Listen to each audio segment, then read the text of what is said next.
Hello everyone and welcome back to my Bold and Beautiful 29 YouTube channel. I hope you guys are having a wonderful day. Before we start, please hit the subscribe button and give this video a thumbs up. In Eric's office, Steffy kissed Finn, happy to see her hot croaker. She'd been awaiting him sooner and wondered what had held him up. Finn asked how his sexy woman was. Steffy soughed. He asked what was wrong. Brooke and Hope. It's all Logan's, all the time, she griped. Steffy revealed that she had been losing tolerance with Hope, who'd been particularly delicate. Finn figured that the two women did not get each other's motives. Steffy reasoned that they had conterminous pretensions, but Hope was fighting her on everything. Steffy did not suppose Brooke was helping, and Steffy complained that both women were against her. Steffy entered a phone alert from Ridge about Sheila's release. Steffy heaved in horror, but noticed Finn was not surprised. Finn said Deacon had texted it to him. Steffy asked why Finn had not said anything, and he explained that he was torn. She asked what they were allowing. Panicking, Steffy said she would allowed. It would be over, but it left open the chance for Sheila to go after them or just show up at their house. Steffy had allowed. The fear could eventually subside. Steffy claimed that it had to have been Sheila. Finn hugged her and assured her that she and the kiddies would always be safe. Steffy believed it and said his support when Sheila had gone for questioning had meant the world to her. She just did not know why they'd let Sheila go. Finn said there had not been anything tying Sheila to the scene, and there was not a motive. Steffy scarfed, assuming he could not be serious. Finn asked why Sheila would kill the marriage officiant who'd helped to save her life, and Finn noted that Hollis had been a long-standing hand and friend. Steffy claimed that no bone knew why Sheila did the effects she did. Finn agreed with Steffy that Sheila was able of it, and he was thankful that Chief Baker had taken Sheila in for questioning. Steffy asked who'd done it if it had not been Sheila. In the design office, Hope flashed back to her time with Finn before. Brooke arrived with news about Sheila and was surprised when Hope said she would been with Finn when he would heard about it. Since also, Hope had been textbook messaging Cleric, who said he would call formerly he and Sheila were settled and at home. Brooke assumed Steffy and Finn were beside themselves, but Hope replied that Finn was a little relieved that Sheila had been released. Brooke did not understand why Finn would feel that way. Hope explained that Finn had wanted to cover his family and have due industriousness. While he would wanted Sheila questioned, he had not believed that she would cause the deaths. Hope wondered what Steffy's response would be. Brooke did not suppose Finn should tell Steffy that he was relieved about it, but Hope replied that Finn should be suitable to tell his woman how he felt, without it being a treason. Hope spoke about the kind of married hubby Finn was, and Brooke asked if she had to remind her son that Finn was committed to Steffy. Hope knew it, but more and more, she questioned whether Steffy merited a man like Finn. Brooke's mouth dropped open in unbelief. Alone latterly, Hope tried to work. She flashed back to being in Finn's presence before.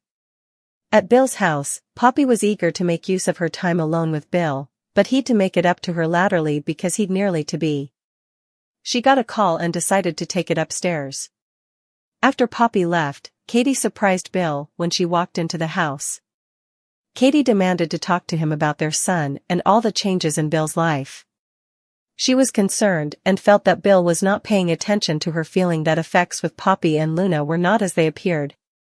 As Bill and Katie talked in the living room, Poppy sneaked under the archway in the foyer and heeded.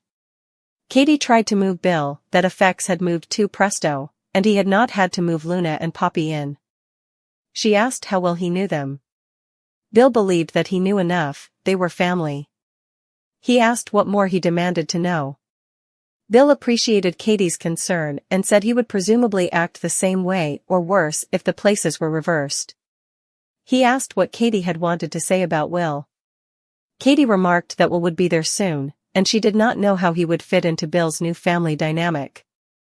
Bill was sure Will would be thrilled about his new family. Katie flashed an upset look. Bill decided that he and Katie wouldn't reach an agreement, and he'd a meeting to get to. Katie claimed she had to find some papers for Will that were around there nearly. Bill said it was fine, but as he tried to leave, Katie said he was enamored with the idea of a son. "It's not an idea, Katie. Luna is my son," Bill corrected. Bill revealed that he indeed wanted to borrow Luna and give her the Spencer name. Shocked, Katie noted that he had not known Poppy and Luna that long. Katie was astounded that he would move them into Will's home and was considering giving Luna his name. Katie persisted in feeling a weird vibe about Poppy and supplicated him to be conservative. He kissed Katie's forepart and said he would. Poppy hid as Bill exited the house. Once he would gone, she startled Katie, noting that this was getting a habit. Katie asked what Poppy was pertaining to. "Walking by and chancing you in Bill's arms," Poppy responded. She added that she kept chancing Katie in her home, badmouthing her to Bill. Katie claimed to watch about Bill, the father of her son. Poppy replied that she watched about Bill, the father of her son. Katie offered to make no secret of what she would told Bill, but Poppy said she would heard it all herself. Poppy said she was also surprised about how effects were, but she and Luna had been invited there and were not taking advantage of it. Katie called Poppy the accommodating gal. "That is right. I'm his gal," Poppy agreed. She said Katie had let Bill go, and Poppy wondered if Katie had dealer's guilt. Katie rolled her eyes, but Poppy said it was kind of egregious that Katie wanted Bill back. Poppy told Katie to admit that it was not about Poppy and Luna, it was about Katie and her passions for Bill. Katie asserted her right to question Poppy suddenly showing up with Bill's son. Katie said it was the house in which Katie and Bill had raised their son. Poppy reasoned that it had come the house in which she and Bill were raising their son. Katie stated that Will would be there soon, which meant Katie would be there. "So, you will visit, and also you will leave," Poppy said in a whispery tone, close to Katie's face. Katie glared at Poppy and said commodity did not add up, and Poppy's story had holes. Katie assumed that if Poppy had been casual with men when she would met Bill, also there had been others. Katie did not get why Poppy would keep it from Luna if Poppy had suspected Bill to be her father or stay 20 times for a maternity test. Katie observed that Poppy was guarding her relationship as if she allowed someone would take it from her. It was as if Poppy was hiding commodity that could ruin everything.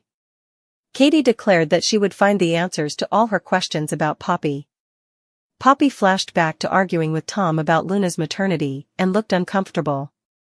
Katie called Poppy out for acting so uneasy about her Tom questions, so Poppy asked if Katie was trying to link her to that poor man's death. Since Poppy brought it up, Katie indeed asked if she had anything to do with Tom's overdose.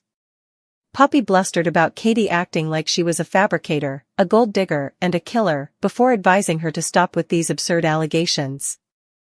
The Bold and the Beautiful spoilers say Poppy will grow decreasingly anxious about Katie's digging, so we pass along further prognostications about her Tom problems and updates on what Katie will do next.